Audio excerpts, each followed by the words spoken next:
Okay, well I'm sat here with the 2012 Drennan Knockout Cup champion Rob Wooton. He managed to fend off a whole host of superstar names to take the title. So what we're going to do is have a close look at 4 of the main float patterns that have influenced his run to success. So first of all, Rob, the Malman Dusty. Yeah, I use this a lot for small baits, pellets, expander pellets and casters and maggots and things like that. In the smaller size it works really well up against islands, but I've actually used this float on the canal, on the Paisley Canal. I use it as my caster and worm line. Just in 3 foot of water, 4 foot of water, just down the far shelf, and that's the float really. I only had one bream and a few small fish on the day, and it's one of my favourite patterns. That's the float I used that day for that line. Wire stem? Yeah, wire stem. I do really like wire stems when I'm fishing on the bottom. Just creates a much more stable rig. And why is this bristle right for the job? Whereas someone else might use thinner bristles and they leave quite a bit showing so they can read a bite, I like to just dot it right down, slightly thicker bristle than most, dot the bristle down, as that little bit extra buoyancy, and because I'm used to it, you can sort of still read your bite. Yeah. But when it does go, it's so much more positive, and once it does go, there's less resistance on a fish. You get a bite and it goes like that, there's resistance on that fish all the time, but once that bristle's below the surface tension on that first little dib, there's not half as much resistance on the fish. Yeah, okay, because I know you're very, very particular about your float choices, which brings me on to number 2. This used at Lake John? Yeah, yep. I mean, this float's been used all over the country. It's obviously Mick Wilkinson Diamond, this batch, the floats. I mean, Mick will ring me up, why aren't you using your floats? Because they're just indestructible, you never break one, so I never need to replace them.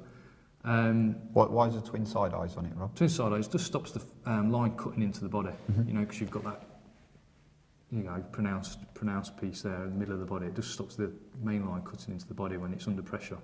Nice thick cane bristle. Plenty of buoyancy there. Well, yeah, still dot it down. Yeah.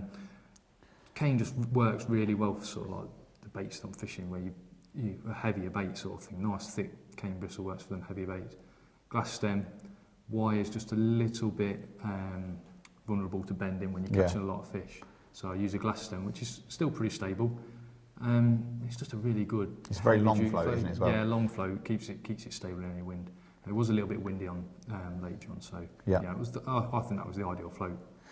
Okay, number 3, another Malman Dusty, but this time with a thicker tip. Yeah, I spoke to Gaz Malman, and quite often when you're using sort of like 6 mil pellets, bigger bits of meat, the bristle for me on these original Dusties is just a little bit too thin, because obviously I like to dot it down. So I got him to make me a few with some thicker bristles, and since using them, they've won me loads of money just using them. It's just a general carp fishing float, sort of long pole on the bottom, margin float.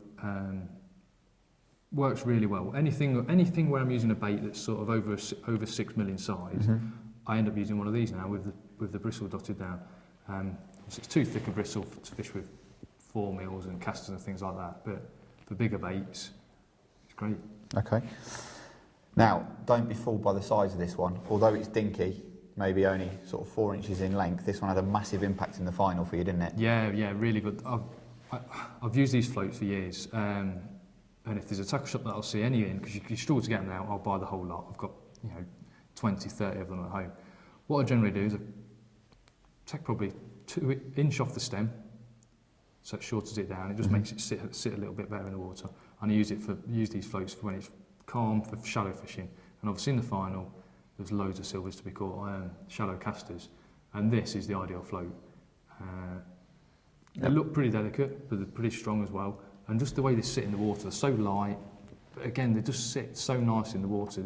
There's not a better float for fishing less than 2 foot with casters in my mind. And that is very, very small, 3x8 Preston Chianti. Yeah, I just shot it with number 12s and then a couple of 13 shots. So a number 12 start and then a couple of number 13s as well, just above an 8 inch hook length. Well, there you go. You heard it here from the champion. Nice, simple float choice.